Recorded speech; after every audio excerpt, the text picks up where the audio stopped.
ನಮ್ಮ ಸಮಾಜ ಬಾಂಧವರೇ ಆಡಳಿತಾಧಿಕಾರಿಯನ್ನ ಆಸ್ಪತ್ರೆಗೆ ಸೇರಿಸುವಂತ ವ್ಯವಸ್ಥೆ ಮಾಡಿದ್ರಿ. ಇದೆಲ್ಲ ನಮಗೆ ಬೇಕಿತ್ತಾ?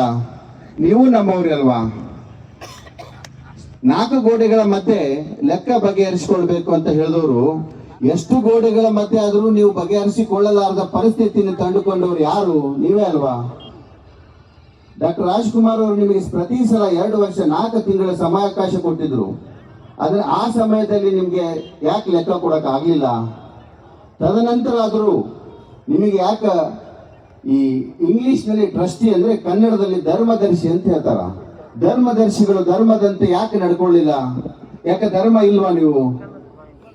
ನಮ್ಮ ಸಮಾಜ ಧರ್ಮದಂತೆ ನಡ್ಕೋಬಾರ್ದ? ನೀವು ಯಾಕೆ ಧರ್ಮದಂತೆ ನಡ್ಕೊಳ್ಳಿಲ್ಲ? ಧರ್ಮದಂತೆ ನಿರ್ಗಮಿಸ್ಲಿಲ್ಲ? ಧರ್ಮದಂತೆ ಲೆಕ್ಕ ಕೊಡ್ಲಿಲ್ಲ? ಲೆಕ್ಕ ಅಂದ್ರೆ ಯಾವ ಕಂಪನಿ ಆದ್ರೂ ನೀವೆಲ್ಲ ಟ್ರಸ್ಟಿಗಳು ಎಲ್ಲರೂ ಹೆಚ್ಚಾಗಿ ವ್ಯವಹಾರಸ್ಥರಿದ್ದೀರಿ. 100 ರೂಪಾಯಿ ವ್ಯವಹಾರ ಮಾಡಿದ್ರು ರಾತ್ರಿ ಲೆಕ್ಕ ಬರೆಯದೆ ಯಾರು ಮಲಗೋದಿಲ್ಲ, ಲೆಕ್ಕ ಬರದೇ ಮಲಗ್ತೀರಿ. ಯಾಕೆ ಸಮಾಜದ ಲೆಕ್ಕ ನೀವು ಬರಲಿಲ್ಲ? ನಿಮಗೆ ಪ್ರಶ್ನೆ ಕೇಳೋರು ಯಾರು?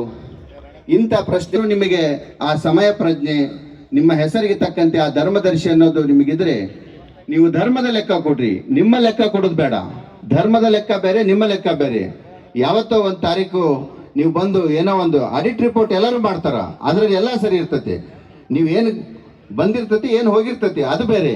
ಇಲ್ಲಿ ಒಂದು ಇಟ್ಟಿಗೆ ಇರ್ಬೋದು, ಕಬ್ಬಣ ಇರ್ಬೋದು, ಸಿಮೆಂಟ್ ಇರ್ಬೋದು, ದವಸ ಧಾನ್ಯ ಇರ್ಬೋದು, ಸಾಕಷ್ಟು ಎಲ್ಲಾ ತಾಲೂಕುಗಳಿಂದ ಬಂದತಿ. ಅದಕ್ಕೆ ಯಾಕೆ ವೋಚರ್ ಹರಿದಿಲ್ಲ? ಅದಕ್ಕೆ ಯಾಕೆ ರಸೀಪ್ಟ್